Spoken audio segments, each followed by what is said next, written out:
And so you had the political side, you had the economic side, you had the social condition. So it just culminated in the rise. So I don't know if there's one thing, but like every major thing that I can remember happens, there's always a spark. America in the 1960s was primed for change. The civil rights movement was in full swing, and for the first time since the aftermath of the Civil War, African Americans, nationwide, saw a spark of hope for their futures. All across the country, that spark transformed into an inferno, which engulfed the major urban areas of America, in Watts, Los Angeles, Newark, 12th Street, Detroit, and Hough, Cleveland.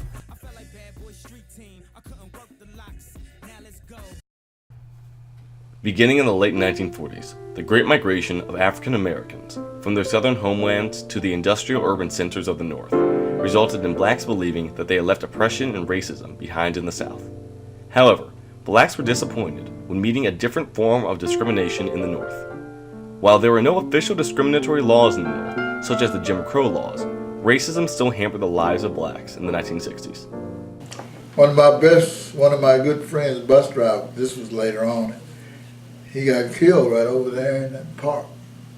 So those white kids come down and beat him to death with a baseball bat. He was a bus driver. He was one of my friends. Alongside such violence, they were also denied opportunities for economic progress and social mobility as a result of unresponsive and negligent local governments. In the South, you were segregated by law, you were segregated by custom, and you were segregated by culture.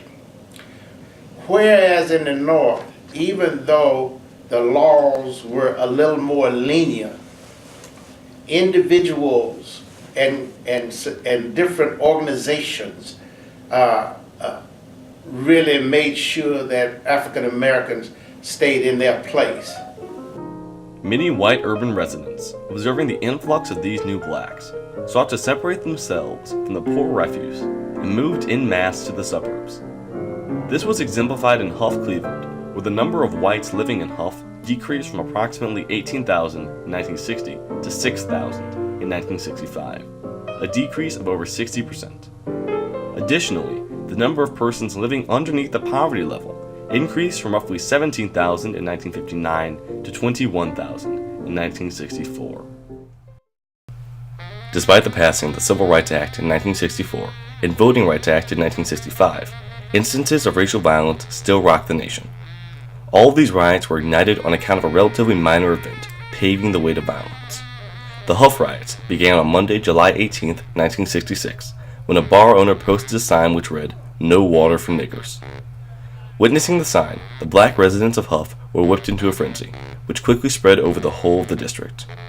Violence and chaos encompassed Hough, as enraged residents laid waste to many of their own homes. The chaos was on such a large scale that the police were unable to manage the situation, prompting city officials to call in the Ohio National Guard on the second day of the rioting to quell the rioters. As more of the guard was brought in over the next few days, order was gradually restored until the rioting officially ended on Saturday, July 23rd. As with many of the other riots at the time, city officials were confused as to what had sparked the inferno.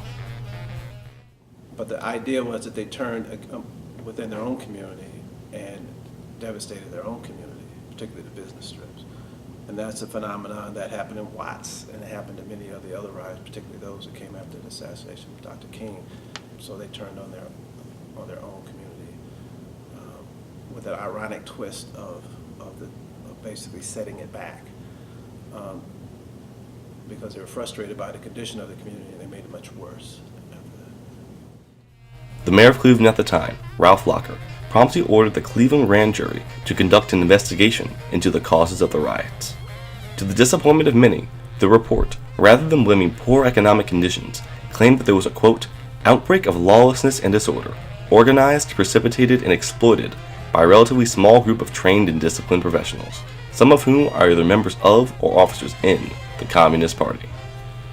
In response, Hough residents created the Cleveland Citizens Committee on Hough Disturbances, launching their own investigations into the causes of the riots and the multiple cases of police brutality during these events. While Cleveland was in shock as to what had sparked the destruction of Hough, Other riots were taking place in urban centers nationwide. Starting with Watts, Los Angeles in 1965, a growing national trend of black urban violence took place in various cities, such as Newark, Detroit, and Chicago. While local leaders were scrambling to discover the causes of these riots, President Lyndon Johnson attempted to do the same at the national level in 1967.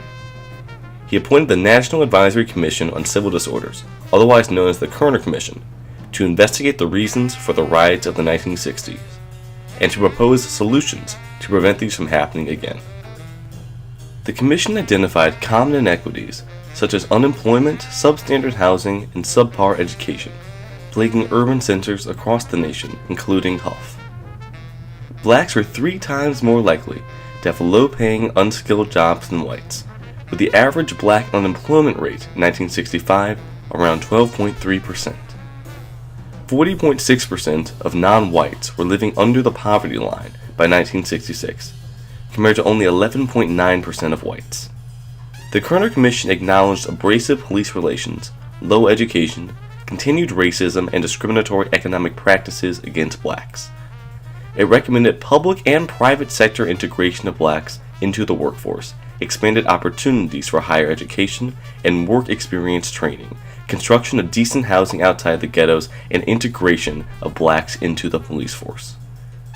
With the cooperative effort of the federal government, private sector, and local governments, the Kerner Commission hoped to alleviate blacks from their unending cycle of social discrimination. The Kerner Commission was yet another step forward, as it showed a novel commitment from the federal government to enforce the laws guaranteeing equality. As the fires died and the National Guard exited the city, the citizens of Hough understandably blamed the existing local government for neglecting their problems.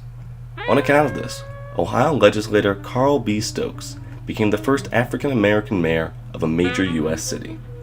He was elected through an overwhelming majority of African Americans, both wealthy and impoverished, and white citizens, fearing another outburst of violence. As mayor, Carl Stokes integrated more African Americans into local government and the police force of Cleveland in order to promote their political power.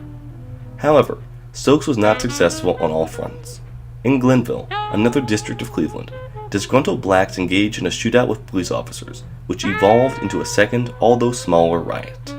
Dismayed, the city looked to leaders like Fannie Lewis to combat the true causes of the riots. Fannie Lewis is remembered for lifelong commitment and tenacity towards improving the lives and environment for Hough residents.